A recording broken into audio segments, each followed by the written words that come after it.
What's up, everybody? Here we are out in the garage. We got good news and bad news today. Good news, we got a couple good news.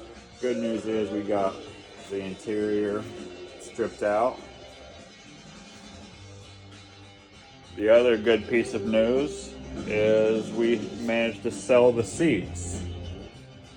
So we got a little bit of money back in the pocket. Outstanding. Now for the other downfall, bad news. The rust is definitely here. There's a hole. Yep, right there, you just caught it.